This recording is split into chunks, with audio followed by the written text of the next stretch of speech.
భారత రాష్ట్ర సమితి భాగాలు పంచుకునేందుకు వారసులు సిద్ధమయ్యారు. వారసత్వంగా వచ్చే పార్టీ నాదంటే నాదంటూ ఆపరేషన్ స్టార్ట్ చేశారు. దీంతో అంతర్గత పోరు తారస్థాయికి చేరినట్లు సమాచారం. గతంలో కేసీఆర్ ఫాలో అయిన సిద్ధాంతాన్ని నమ్ముకుని బలంగా ముందుకు వెళ్లాలని కేటీఆర్ భావిస్తున్నారు. ఇదే క్రమంలో అవమానాలతో పార్టీని బలోపేతం చేయాల్సిన అవసరం ఏంటని మిగిలిన రెండు పిల్లర్స్ పక్కదారి వెతుక్కుంటున్నాయి.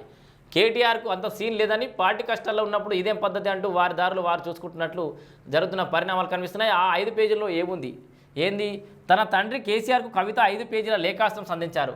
కాలుకు గాయమైందని చెప్పుకుంటూ చేసే కుట్ర రాజకీయాలతో పాటు తాను తెలంగాణ కోసం కాలికి బలపం కట్టుకుని తిరుగుతున్న విషయాలను ఇందులో పొందుపరిచినట్లు సమాచారం. రాజకీయ పరిపక్వత లేని వాళ్లకు పార్టీ అప్పగిస్తే ఏం జరిగిందో ఏం జరగబోతుందో భవిష్యత్ వాణి వినిపిస్తూ అందులో తన అభిప్రాయాలను కవిత రాసినట్లు విశ్వసనీయ సమాచారం. చాప కింద నీరులా చుట్టుకొస్తున్న సమస్యలు ఏంటి, ఎదుర్కొనేందుకు తాము ఎలా పనిచేయాలో చెప్పాల్సిన అధ్యక్షులు మౌనవ్రతం చేయడంపై కూడా సున్నితంగా ప్రశ్నించినట్టు తెలిసింది. సభ్యత్వాల ఆలస్యం అందుకేనా అనే ఒక ప్రశ్న కూడా కనబడుతోంది. కేసీఆర్ చెప్పినట్లు బీఆర్ఎస్ సభ్యత్వాల నమోదు ప్రక్రియ మే 1 నుంచి ఊపందుకోవాలి. కానీ ఒక అడుగు ముందుకేస్తే 10 అడుగులు వెనక్కి లాగినట్లు సభ ఏర్పాట్ల క్రెడిబిలిటీని క్యాష్ చేసుకునేందుకు నేతలు ఆ తర్వాత నోరెత్తడం లేదు.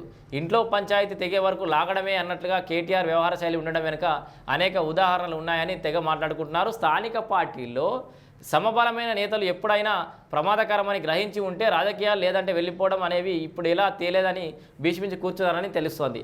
అందుకే ఏ సభ్యత్వాలు సంస్థాగత బలోపేతాలు లేకుండానే పార్టీని స్లీపింగ్ మోడ్లో పెట్టేశారని సమాచారం. సో హరీష్ ఓపిక నశించిందా? హరీష్ మంచి ఓపిక నశించే ఉంటుంది. కాకపోతే ఆయనకు చాలా ఓపిక ఉంటుంది. ఏం చేయాలనేది బాగా ఆలోచిస్తాడు. మామ అధ్యక్షుడిగా ఉన్నన్ని రోజులు ఎన్ని అవమానాలు అయినా భరించి పార్టీ కోసం పనిచేస్తానని హరీష్ రావు ఎప్పుడో మాట ఇచ్చారు.